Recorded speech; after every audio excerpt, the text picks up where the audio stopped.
Bonjour à tous, j'espère que vous allez bien. Aujourd'hui on va parler du maître Jedi responsable de la garde du cristal de Kyber renfermant l'avenir de l'ordre Jedi, et malheureusement mort trop tôt, le maître Jedi Bola Ropal. Il naquit sur la planète Rodia et fut détecté comme sensible à la force. Il rejoignit alors le temple Jedi de Coruscant pour y être formé en tant que Jedi. Dès le début de sa formation, il se passionna pour l'histoire Jedi et les holocrons.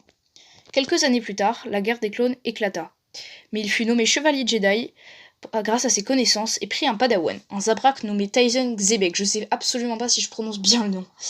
Par la suite, le conseil lui confia ensuite la garde du cristal de Kyber contenant les noms de tous les enfants sensibles à la force, l'avenir des Jedi.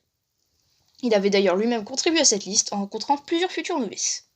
Ainsi, après avoir rencontré Mace Windu, Luminara Unduli, Yoda et le chancelier suprême Palpatine, il se vit confier la mission de partir sur la planète d'Evaron avec son padawan afin d'y mener divers projets humanitaires et écologiques, ce qui correspondait avec sa personnalité passionnée, attentionnée et généreuse. Mais à ce moment-là, le chasseur de primes Cad Bane vola un holocron au temple Jedi et se mit à la recherche de Ropal afin de lui voler le cristal de Kyber et de le persuader d'ouvrir l'holocron qu'il avait volé. Tout ça pour le compte d'un certain Dark Sidious, qui voulait des enfants sensibles à la force afin de les former au côté obscur. Malheureusement, le temple n'avait pas de moyen d'avertir Ropal de l'arrivée du chasseur de primes, car il s'était coupé de toute communication. Et alors que le Jedi supervisait, avec son padawan et son escouade de clones, l'installation d'une base de la République, Cad Bane passa à l'attaque, captura Ropal et lui vola le cristal sous les yeux de Xebek.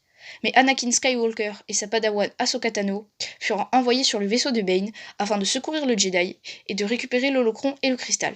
Pendant ce temps-là, Ropal fut emmené dans une salle de torture sur le vaisseau du chasseur de primes. Il fut électrocuté plusieurs fois par les droïdes de Bane pour le persuader d'ouvrir l'holocron, et ainsi de permettre à celui-ci de connaître la liste des enfants sensibles à la force, et de l'amener à Sidious. Mais le Jedi refusa à chaque fois, et Bane, énervé, ordonnera aux droïdes d'envoyer une décharge au niveau maximum.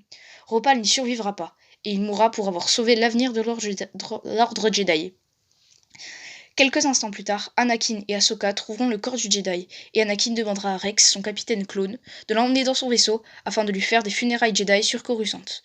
Voilà comment se termina la vie d'un Jedi qui s'est vu confier l'une des missions les plus importantes de l'époque. Si vous avez aimé la vidéo, vous savez ce qu'il vous reste à faire, pouce bleu, abonnement et commentaire pour me dire ce que vous aimeriez voir dans les prochaines vidéos. Bref, à plus et que la force soit avec vous.